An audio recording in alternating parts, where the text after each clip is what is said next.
Welcome viewers, set থিওরির ওপর আমাদের 3 নাম্বার প্রবলেমটা কি বলা আছে দেখে নেই।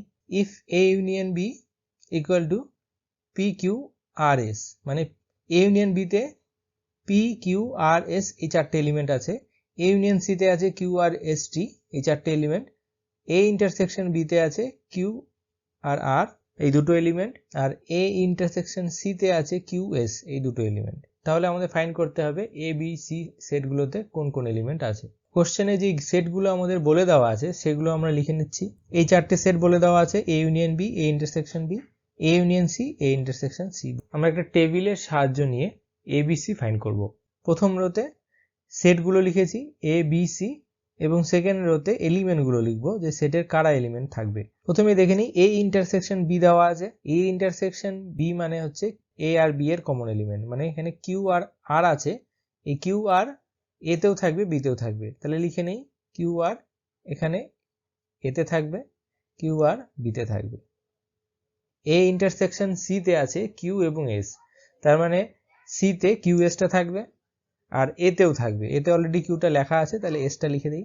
এবার দেখে নেই এ ইউনিয়ন বিতে আছে পি কিউ আর এস, তার মানে P Q R S either এতে থাকবে অর বিতে থাকবে, বা বোথ থাকতে পারে। কিউ আর এস এতে অলরেডি এলিমেন্ট আছে, পিটা কোথায় থাকবে, এতে থাকবে অর বিতে থাকবে। এবার ডান দিকের এ ইউনিয়ন সি সেটটা দেখে নেই, সেখানে কারা আছে কিউ আর এস টি, এখানে কি পিটা আছে, এই পিটা কি এখানে আছে, নেই, তার মানে এখানেও তো পিটা থাকা উচিত ছিল যদি পি এলিমেন্টটা এতে থাকতো, কারণ এ ইউনিয়ন সি তে এ ও সি এর সমস্ত এলিমেন্ট থাকবে, তাহলে এখানে পিটা থাকা উচিত ছিল, কিন্তু পিটা নেই কারণ পিটা এতে নেই, পিটা বিতে আছে, পিটা আমরা এখানে বিতে দেখিয়ে দিলাম। এবার এস এলিমেন্টটা এটা অলরেডি এতে আছে, যদি বিতেও থাকতো তাহলে এ ইন্টারসেকশন বি সেখানেও থাকতো, তাই এটা আমরা বলতে পারি যে এস এলিমেন্টটা বিতে নেই। এবার বাকি পড়ে থাকলো কি এলিমেন্ট, টি এলিমেন্টটা। টি এলিমেন্টটা এ ইউনিয়ন সি তে আছে, তার মানে এতেও থাকতে পারে সিতেও থাকতে পারে। এবার যদি এতে থাকতো তাহলে এ ইউনিয়ন বিতেও থাকতো, কারণ এখানে এ আর বি এর সমস্ত এলিমেন্ট আছে। এ ইউনিয়ন বিতে টিটা নেই, তার মানে এতে টিটা কন্টেন করে না, তার মানে টিটা কোথায় আছে, সিতে আছে, তাই আমরা টিটা লিখে দিলাম সিতে আছে। এবার এখানে বাকি কিউ আর এস এই তিনটে এলিমেন্ট এ ইউনিয়ন সিতে আছে, তাদের কোনটা কোনটা সিতে থাকবে, তাদের কিউ এস আমরা বের করেছি আছে, এবং আরটা কি সিতে থাকবে, আবার আর কিন্তু এতেও আছে। আর যদি সিতে থাকতো আরটা এ আর সি এর কমন এলিমেন্ট হয়ে যেত, কিন্তু এখানে এ ইন্টারসেকশন সিতে দেখছি কমন এলিমেন্টে আর নেই, তার মানে আরটা সিতে নেই, আরটা শুধু এ আর বিতেই থাকবে। তাহলে আমরা ফাইন্ড করে ফেললাম এ বি সি তে কারা আছে। ভেন ডায়াগ্রামে যদি আমরা ড্র করি এলিমেন্টগুলো, কিভাবে ড্র করব, তিনটে সার্কেল দিয়ে তিনটে সেটকে বোঝাচ্ছি, এ সার্কেল দিয়ে এ সেটটা, এটা বি সার্কেল দিয়ে বি সেটটা, এবং সি সার্কেল দিয়ে সি সেটটাকে বোঝাচ্ছি।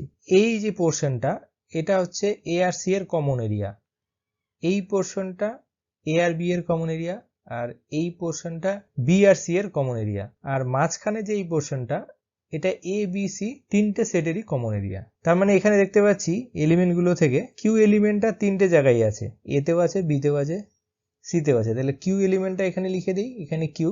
এ ইন্টারসেকশন সি তে কিউ এস আছে, কিউটা এখানে লিখেছি অলরেডি, এসটা এখানে লিখে দিলাম। এরপর Q R A intersection B, তার মানে এই পোর্শনটায় আরেকটা এলিমেন্ট থাকবে, সেটা হচ্ছে আর, এর সমস্ত এলিমেন্টগুলো হয়ে গেল, এ সার্কেলটায় কিউ আর এস হয়ে গেল। বি সার্কেলে আর কিউ অলরেডি হয়ে গেছে, আর কে বাকি আছে, পি বাকি আছে, তাহলে পিটা কোথায় হবে, পিটা তো আর কোথাও নেই, এতেও নেই সিতেও নেই, তাহলে পিটা হবে এই বাইরের পোর্শনটায়।